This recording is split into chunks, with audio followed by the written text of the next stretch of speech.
બાસ્પા વિદ્યાલયનું નામકરણ છાત્રાપણ કાર્યક્રમ યોજાયો।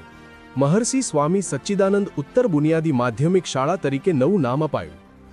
સમી તાલુકાના બાસ્પા ગામે આજે એક વિદ્યાલયના નામકરણ અને છાત્રાપણ કાર્યક્રમનું આયોજન। ગાંધી આશ્રમ જીલિયા સંચાલિત આ વિદ્યાલયને હવે મહર્ષિ શ્રી સ્વામી સચ્ચિદાનંદ ઉત્તર બુનિયાદી માધ્યમિક શાળા બાસ્પા તરીકે ઓળખવામાં આવશે।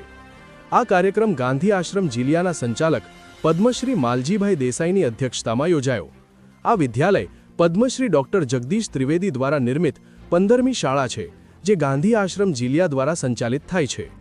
આ સમારોહમાં ક્રાંતિકારી સંત અને પદ્મભૂષણ મહર્ષિ સ્વામી સચ્ચિદાનંદ મહારાજ, પદ્મશ્રી શાહબુદ્દીન રાઠોડ, ડોક્ટર જગદીશ ત્રિવેદી, ધારાસભ્ય શ્રી લવિંગજી ઠાકોર અને ગુજરાત રાજ્ય પાઠ્યપુસ્તક મંડળ અધ્યક્ષ મનુભાઈ પાવરા તેમજ મુખ્ય દાતાઓ, સહયોગી દાતાઓ અને મોટી સંખ્યામાં ગ્રામજનો પણ ઉપસ્થિત રહ્યા હતા।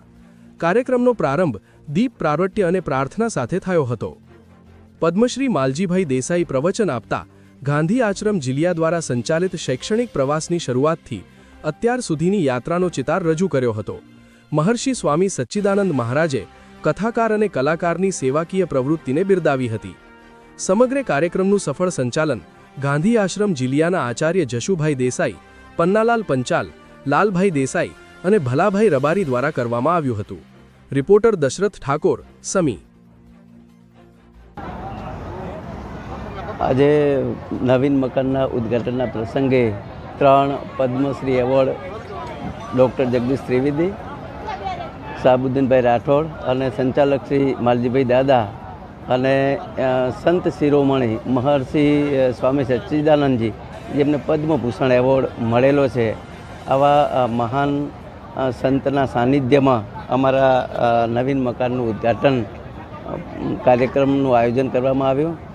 ગામ લોકો ખૂબ મોટી સંખ્યામાં ઉપસ્થિત રહ્યા અને આ પ્રસંગને અહીંયા જે આ વિસ્તારમાં ભણતા બાળકો છે એમને આ નવા બિલ્ડિંગની અંદર નવા આયામો સાથે અને અદ્યતન ટેકનોલોજી સાથે શિક્ષણ જગતને આપવા માટેના અમે અને અમારી ટીમ સઘન પ્રયત્નો કરશું એવો દ્રઢ સંકલ્પ પણ કર્યો છે। અસ્તુ, જય હિન્દ। શાળાનું નામ ઉત્તર બુનિયાદી વિદ્યાલય બાસ્પા હતું, પણ હવે ડૉક્ટર જગદીશભાઈ ત્રિવેદીએ 25 લાખનું દાન આપ્યું એટલે શાળાનું નવીન નામકરણ એ થયું મહર્ષિ સ્વામી સચ્ચિદાનંદજી ઉત્તર બુનિયાદી વિદ્યાલય બાસ્પા। આ 65 લાખ રૂપિયાનો ડૉક્ટર જગદીશભાઈ ત્રિવેદીએ 25 લાખ રૂપિયા દાનની જાહેરાત કરી અને આ વિસ્તારના સંખ્યાને ધ્યાનમાં રાખી અને થોડીક વધારે વર્ગોની જરૂરિયાત હતી એટલે ભૂતપૂર્વ વિદ્યાર્થીઓએ પણ માતબર રકમને ખોબલે દાન આપી અને અંદાજે 65 લાખ રૂપિયાના ખર્ચે આ નવું ભવન તૈયાર કરવામાં આવેલો છે।